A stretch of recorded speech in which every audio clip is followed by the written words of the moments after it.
जी हाँ, स्वागत है आपका आपके अपने यूट्यूब चैनल साइलेंट स्टडी पर। और आज हम भारत के राष्ट्रीय प्रतीकों से संबंधित कुछ अभ्यासोदय प्रश्न लेके आए हैं। वो हर बार बहुत सारी परीक्षाओं में पूछे जाते हैं, जैसे एसएससी से संबंधित प्रश्न परीक्षाओं में पूछे जाते हैं। अन्य महत्वपूर्ण परीक्षाओं में भी ऐसे प्रश्न है वो हर बार पूछे जाते हैं। इन प्रश्नों का महत्व है वो कभी भी किसी भी परीक्षा में कम नहीं रहता है। इन प्रश्नों से संबंधित हर बार प्रश्न पूछे जाते हैं। तो हम इन प्रश्नों को अब करने वाले हैं। तो सबसे पहला प्रश्न है, हम करेंगे भारत का राष्ट्रीय गान क्या है। भारत का जो राष्ट्रीय गान है आपके कौन सा है। वंदे मातरम, सारे जहां से अच्छा, जन गण मन, हिंद देश का प्यारा झंडा। इनमें से आपको बताना है भारत का राष्ट्रीय गान कौन सा है। हाँ, तो यहाँ पर होगा आपके जन गण मन। भारत का राष्ट्रीय गान है वो है आपके जन गण मन। दूसरा प्रश्न हम देखेंगे, भारत के राष्ट्रीय गान के रचयिता है। भारत के राष्ट्रीय गान के रचयिता कौन है। तो बंकिम चंद्र चटर्जी, रविंद्रनाथ टैगोर, सरोजिनी नायडू, अरविंद घोष। तो इनमें से आपको बताना है भारत के राष्ट्रीय गान के रचयिता कौन है। जन गण मन है, इसका रचयिता कौन है यहाँ पर। तो यहाँ पर सही उत्तर आपके होगा रविंद्रनाथ टैगोर। रविंद्रनाथ टैगोर साहब ने भारत का भी राष्ट्रीय गान रचा था और बांग्लादेश का भी राष्ट्रीय गान बनाया था। तो तीसरा प्रश्न हम करने वाले हैं, राष्ट्रीय गान जन गण मन सर्वप्रथम कहाँ गाया गया था और कब गाया गया था। राष्ट्रीय गान जन गण मन है वो भारत का कब और कहाँ गाया गया था। तो 1911 कोलकाता में, 1931 कोलकाता में, 1950 दिल्ली में, 1996 कोलकाता में। इनमें से सही उत्तर आपको कमेंट में देना है, बताइए। तो आपका सही उत्तर होगा इसमें 1911 कोलकाता के अंदर भारत का जो राष्ट्रगान है सर्वप्रथम 1911 के अंदर कोलकाता में गाया गया। अब प्रश्न नंबर हम 4 करने वाले हैं, भारत के राष्ट्रीय गान जन गण मन को संपूर्ण रूप से गाने में कितना समय लगता है। तो इसमें देखो आप ऑप्शन है 50 सेकंड, 52 सेकंड, 55 सेकंड, 59 सेकंड। तो इसमें आपके सही उत्तर होगा 52 सेकंड। 52 सेकंड अधिकतम जो समय लगता है 52 सेकंड लगता है और न्यूनतम अगर समय लगता है तो वो 48 सेकंड लगता है। इसका मतलब है भारत के जन गण मन राष्ट्रीय गान को कम से कम 48 सेकंड से लेकर ज़्यादा से ज़्यादा 52 सेकंड के अंतर्गत गाया जा सकता है। 5वां प्रश्न हम करने वाले हैं, भारत के राष्ट्रीय गीत कौन सा है। भारत का राष्ट्रीय गीत और राष्ट्रीय गान दोनों अलग अलग है, ये चीज़ आपको ध्यान रखना है। तो 5वें प्रश्न में भारत के राष्ट्रीय गीत कौन सा है। देखो, जन गण मन तो है आपके राष्ट्रगान, हिंद देश का प्यारा झंडा, वंदे मातरम, सारे जहां से अच्छा है। भारत का राष्ट्रीय गीत है आपके वंदे मातरम। वंदे मातरम भारत का राष्ट्रीय गीत है। 6वां प्रश्न है, भारत के राष्ट्रीय गीत के रचयिता कौन है। भारत के राष्ट्रीय गान के रचयिता तो आपको पता ही है रविंद्रनाथ टैगोर साहब है। भारत के राष्ट्रीय गीत के रचयिता बंकिम चंद्र चटर्जी है। अब प्रश्न नंबर हम 7 करने वाले हैं, भारत के राष्ट्रीय गीत के गायन की अवधि। अब भारत के राष्ट्रीय गीत की अवधि है हम देखने वाले हैं कितनी है। भारत के राष्ट्रीय गीत की अवधि आपके 65 सेकंड। भारत का राष्ट्रीय गीत है क्योंकि वो स्लो मोशन में गाया जाता है, धीरे धीरे गाया जाता है, उनमें शब्द कठिन है, इस वजह से इसकी अवधि थोड़ी सी अधिक है। भारत का राष्ट्रीय गीत वंदे मातरम सर्वप्रथम कब गाया गया था। भारत का राष्ट्रीय गीत सर्वप्रथम आपके कब गाया गया था। इनमें ऑप्शन आपके 1886 ईस्वी में, 1896 ईस्वी में, 1906 ईस्वी में, 1907 ईस्वी में। तो इनमें से आपको सही उत्तर का चयन करना है, कमेंट बॉक्स में बताना है। 8वें प्रश्न का आपके सही उत्तर होगा 1906 ईस्वी में भारत का राष्ट्रीय गीत वंदे मातरम सर्वप्रथम गाया गया था। प्रश्न नंबर 9 हम करने वाले हैं, भारत का राष्ट्रीय गीत वंदे मातरम किस ग्रंथ से संकलित है। भारत का राष्ट्रीय गीत वंदे मातरम किस ग्रंथ से लिया गया है। इसका मतलब ऑप्शन आपके मुंडकोपनिषद, कठोपनिषद, भारत भारती और चौथा ऑप्शन है आनंद मठ। तो 9वां प्रश्न का सही उत्तर आपके होगा आनंद मठ। भारत का वंदे मातरम गीत है वो, भारत का राष्ट्रीय गीत वो आनंद मठ से लिया गया है। प्रश्न नंबर 10 हम करने वाले हैं, आकाशवाणी और दूरदर्शन के दैनिक कार्यक्रमों की शुरुआत किससे होती है। बहुत ही महत्वपूर्ण प्रश्न है कि आकाशवाणी और दूरदर्शन की जो समाचार की शुरुआत होती है वो किस गीत के साथ होती है। तो इसका उत्तर आपको बताना है। राष्ट्रीय गान ऑप्शन आपके, राष्ट्रीय गान, राष्ट्रीय गीत, संतूर वादन और शहनाई वादन। तो 10वें का ऑप्शन होगा राष्ट्रीय गान। उत्तर होगा राष्ट्रीय गान के साथ आकाशवाणी और दूरदर्शन के दैनिक कार्यक्रमों की शुरुआत राष्ट्रीय गान के साथ में होती है। भारत के राष्ट्रीय ध्वज की लंबाई और चौड़ाई का अनुपात। भारत के राष्ट्रीय ध्वज की लंबाई और चौड़ाई का अनुपात पूछा है, इसमें देखना है आपको। उत्तर देखो, तो भारत के राष्ट्रीय ध्वज की अनुपात, लंबाई और चौड़ाई का अनुपात देखो। लंबाई का मतलब है चौड़ाई से ज्यादा होना। लंबाई का मतलब चौड़ाई से ज्यादा होती है हमेशा लंबाई, इसलिए इसका नाम लंबाई पड़ा। चौड़ाई ऐसे कम होगी, लंबाई अधिक होगी। तो इसका मतलब चौड़ाई है आपके 2 होगी तो लंबाई 3 होनी चाहिए। 3:2 के अंदर आपके भारत की लंबाई चौड़ाई का अनुपात होना चाहिए। राष्ट्रीय ध्वज है उसकी अनुपात 3:2 में होना चाहिए। ध्वज 2:2 में नहीं होना चाहिए, 1:1 में नहीं होना चाहिए, चौड़ा लंबा नहीं होना चाहिए, इस तरह का नहीं है, ये गलत है। इस तरह नहीं होना चाहिए। भारत का राष्ट्रीय ध्वज है वो इस प्रकार का ही होना चाहिए, देख लेना। भारत के 12वां प्रश्न हम करने वाले, भारत के राष्ट्रीय ध्वज के मध्य में बने चक्कर का रंग क्या है।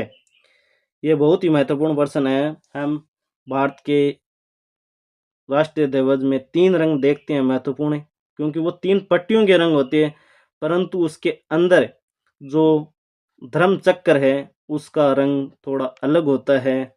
उसका रंग है आपके 12वें का सही उत्तर है गहरा नीला रंग। उसका रंग क्या होता है, गहरा नीला रंग होता है। तो वैसे तो आपके 4 रंग है, परंतु आप महत्वपूर्ण रंगों को ही मानते हैं, उसमें 3 रंग। 13वां प्रश्न हम करने वाले हैं, भारत के राष्ट्रीय ध्वज के धर्म चक्र में कितनी तीलियां हैं। भारत का राष्ट्रीय ध्वज है उसके अंदर आपके धर्म चक्र है, उसमें एक छोटी छोटी तीलियां हैं, वो कितनी है, उसकी संख्याएं कितनी हैं। तो उन संख्याओं की धर्म चक्र के अंदर संख्या है उनकी 24। उनकी संख्या कितनी है, 24 है। वो सभी डंडियां हैं, वो सभी तीलियां हैं, वो अलग अलग प्रतीक है, अलग अलग के प्रतीक है। 14 प्रश्न हम करने वाले, स्वतंत्र भारत के राष्ट्रीय ध्वज का डिजाइन निम्नलिखित में से किसने बनाया था। स्वतंत्र भारत का राष्ट्रीय ध्वज का डिजाइन है वो किसने बनाया था। देखो इसमें ऑप्शन है महात्मा गांधी, बंकिम चंद्र चटर्जी, रविंद्रनाथ टैगोर, पिंगली वेंकैया। तो सही उत्तर होगा आपके पिंगली वेंकैया। सही उत्तर आपके पिंगली वेंकैया। भारत के राष्ट्रीय ध्वज का डिजाइन स्वतंत्र भारत के पश्चात बनाया था। 15वां प्रश्न हम करने वाले, सारनाथ स्थित राष्ट्रीय स्तंभ का कौन सा भाग राष्ट्रीय प्रतीक के रूप में लिया गया है। राष्ट्रीय प्रतीक, हमारे भारत का राष्ट्रीय प्रतीक है वो क्या है। सारनाथ का स्तंभ है इस तरह से, उसके ऊपर का भाग है वो शेर है, 3 तरफ शेर दिखते हैं, मुंह। तो ये ऊपर का भाग है ना राष्ट्रीय स्तंभ के सारनाथ स्थित, ये है आपके भारत का जो प्रतीक चिन्ह है लिया गया है, शीर्ष भाग। तो इसमें उत्तर होगा आपके 15वें के अंदर। भारत के राष्ट्रीय प्रतीक चिन्ह में कितने शेर दिखाई देते हैं। तो यह प्रश्न बहुत बार कंफ्यूजन होके बच्चे गलत कर देते हैं। तो भारत के राष्ट्रीय चिन्ह है कुछ इस तरह है, शेर दिखाई देते हैं। कितने शेर दिखाई देते हैं, तो 3 शेर हमें दिखाई देते हैं, परंतु होते कितने हैं शेर, परंतु होते 4 शेर है। एक पीछे की तरफ शेर है वो हमें दिखाई नहीं देता है। तो इसका उत्तर होगा आपके 3 शेर दिखाई देते हैं। 3 शेर दिखाई देते हैं, परंतु राष्ट्रीय प्रतीक के अंदर शेर 4 होते हैं। शेर की संख्या कितनी होती है, 4। तो 17वां प्रश्न है, भारत के राष्ट्रीय प्रतीक में निम्नलिखित में से कौन सा पशु दृष्टिगत नहीं होता, मतलब दिखाई नहीं देता है, होता नहीं है। अब हम इसके नीचे एक पट्टी सिंह का चित्र होता है, सांड का चित्र होता है, घोड़े का चित्र होता है, परंतु उसमें हिरण का चित्र है वो नहीं दिखाई देता है। हिरण का चित्र हमारे नहीं होता है उसमें। प्रश्न नंबर 18 हम करने वाले, भारत का राष्ट्रीय प्रतीक चिन्ह अशोक महान द्वारा सारनाथ में स्थापित स्थान से लिया गया है। इस राष्ट्रीय प्रतीक चिन्ह के मूल स्थान में कितने सिंह हैं? मूल स्थान में कितने सिंह हैं? तो इस प्रश्न को आप समझने की कोशिश करिए कि मूल स्थान में कितने सिंह हैं है। एक तो आपके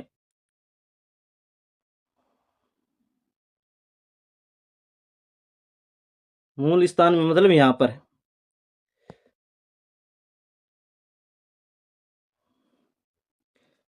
हाँ, भारत का राष्ट्रीय प्रतीक चिन्ह अशोक महान द्वारा सारनाथ में स्थापित स्थान से लिया गया। इस राष्ट्रीय प्रतीक में चिन्ह के मूल स्थान में कितने सिंह हैं? मूल स्थान मतलब ऊपर का स्थान है राष्ट्रीय प्रतीक के, इसमें कितने सिंह हैं मतलब शेरों की संख्या कितनी है। अभी मैंने इस प्रश्न में बताया था कि शेरों की संख्या तो 4 है, परंतु दिखाई हमें 3 देते हैं, तो इसमें उत्तर होगा 4। शेरों की संख्या कितनी है? 4 है, और परंतु दिखाई कितने देते हैं? 3। प्रश्न नंबर 19 हम करने वाले हैं, भारत के राष्ट्रीय संवत के रूप में किस संवत को मान्यता प्रदान की गई है? तो ये बहुत ही महत्वपूर्ण प्रश्न है, बहुत बार एसएससी के एग्जामों में पूछे गया प्रश्न है, तो इसको आपको ध्यान से देखना है। भारत के राष्ट्रीय संवत के रूप में किस संवत को मान्यता प्रदान की गई है? तो इसके ऑप्शन है आपके विक्रम संवत, विक्रमादित्य, चंद्रगुप्त विक्रमादित्य के द्वारा शुरू किया गया है। शक संवत, कोलम संवत, ग्रेगोरियन संवत। ये ग्रेगोरी, इसे अंग्रेजी संवत भी कहते हैं, ग्रेगोरी द्वारा शुरू किया गया है अंग्रेजी संवत है ये इस समस्या वाला। और शक संवत है ये देखो आपके राष्ट्रीय संवत के रूप में मान्यता प्रदान की गई है। भारत का राष्ट्रीय संवत आपके शक संवत, इसमें उत्तर होगा 19वें का बी। प्रश्न नंबर 20 हम करने वाले, शक संवत पर आधारित राष्ट्रीय पंचांग का प्रथम मास कौन सा है? शक संवत पर आधारित राष्ट्रीय पंचांग का प्रथम मास आपके होगा चैत्र। शक संवत पर आधारित राष्ट्रीय पंचांग का प्रथम मास चैत्र होता है, और अंतिम मास आपके फाल्गुन होता है। अंतिम मास शक संवत का फाल्गुन होता है, और प्रथम मास आपके चैत्र होता है। चैत्र है और लगभग मार्च और अप्रैल के मध्य आपके आता है महीना। अब हम प्रश्न नंबर करने वाले हैं 21वां, शक संवत पर आधारित राष्ट्रीय पंचांग का अंतिम मास कौन सा है? ये देखो प्रश्न भी आ गया, अंतिम मास आपके फाल्गुन। शक संवत पर आधारित राष्ट्रीय पंचांग का अंतिम मास आपके फाल्गुन है। भारत का राष्ट्रीय पशु है, भारत का राष्ट्रीय पशु है, भारत का राष्ट्रीय पशु कौन सा है? चीता, सिंह, बाघ, तेंदुआ। इनमें से आपको सही उत्तर कमेंट बॉक्स में देना है। तो भारत का राष्ट्रीय पशु है आपके बाघ है, टाइगर। भारत का राष्ट्रीय पशु कौन सा है? बाघ। 23वां प्रश्न है, बाघ से पूर्व भारत का राष्ट्रीय पशु कौन था? बाघ तो अभी वर्तमान में राष्ट्रीय पशु है, बाघ से पहले भारत का कौन सा राष्ट्रीय पशु था? तो उत्तर आपको देखना है, ऑप्शन है चीता, हिरण, गाय, सिंह। तो इसमें उत्तर आपका सही उत्तर है वो सिंह होगा, सही उत्तर है सिंह होगा, क्योंकि बाघ से पहले भारत का राष्ट्रीय पशु था वो सिंह था, शेर था। अब हम प्रश्न नंबर करने वाले हैं 24, भारत का राष्ट्रीय पक्षी कौन सा है? भारत का राष्ट्रीय पक्षी है, देखो ऑप्शन है कबूतर, तोता, मयूर, बाज। भारत का राष्ट्रीय पक्षी मयूर है। भारत का राष्ट्रीय आदर्श वाक्य क्या है? भारत का राष्ट्रीय आदर्श वाक्य देखना आपको, सत्यमेव जयते, वंदे मातरम, जय जवान, जय किसान, जय हिंद। भारत का राष्ट्रीय आदर्श वाक्य है वो आपके 25वें के अंदर है, सत्यमेव जयते, सत्य की ही जीत होगी, इसका अर्थ है सत्य की ही जीत होगी। प्रश्न नंबर हम 26वां करने वाले हैं, भारत का सर्वोच्च राष्ट्रीय पुरस्कार कौन सा है? प्रश्न नंबर 26 हम करने वाले हैं, भारत का सर्वोच्च राष्ट्रीय पुरस्कार कौन सा है? भारत का सर्वोच्च राष्ट्रीय पुरस्कार आपको ऑप्शन देखना है कौन सा है, कमेंट में देना है। भारत रत्न, पद्म विभूषण, पद्म भूषण, पद्म श्री। इनमें से भारत का सर्वोच्च राष्ट्रीय पुरस्कार कौन सा है? तो इनमें से राष्ट्रीय पुरस्कार सर्वोच्च है भारत का भारत रत्न। भारत रत्न। 27वां प्रश्न है हमारे, भारत का राष्ट्रीय खेल कौन सा है? भारत का राष्ट्रीय खेल है वो आपको ध्यान में रखना है। बहुत सारे लोग हैं वो क्रिकेट को मानते हैं भारत का राष्ट्रीय खेल, परंतु भारत का राष्ट्रीय खेल है वो आपके क्रिकेट नहीं है। ऑप्शन आपके क्रिकेट, हॉकी, फुटबॉल, कबड्डी। तो भारत का राष्ट्रीय खेल है आपके हॉकी। भारत का राष्ट्रीय खेल हॉकी है और पाकिस्तान का भी राष्ट्रीय खेल हॉकी है। अब हम प्रश्न करने वाले हैं 28वां, भारत का राष्ट्रीय फूल कौन सा है? भारत का राष्ट्रीय फूल कौन सा है? देखो ऑप्शन, गुलाब, चंपा, कमल, चमेली। तो इसमें आपके होगा भारत का राष्ट्रीय फूल है आपके कमल। भारत का राष्ट्रीय फूल कमल का फूल है। भारत का राष्ट्रीय फल कौन सा है? भारत का राष्ट्रीय फल का ऑप्शन देखो आप, आम, केला, सेब, अमरूद। तो भारत का राष्ट्रीय फल आपके आम। 30वां प्रश्न देखें, भारत का राष्ट्रीय विरासत पशु क्या है? भारत का राष्ट्रीय विरासत पशु कौन सा है? भारत के राष्ट्रीय विरासत पशु आपके हाथी। अगर हमारी क्लास के माध्यम से आपको कुछ सहायता मिलती है तो हमारे YouTube चैनल साइलेंट स्टडी को सब्सक्राइब करें, लाइक करें, शेयर करें और घंटी का बटन दबाना न भूलें। धन्यवाद।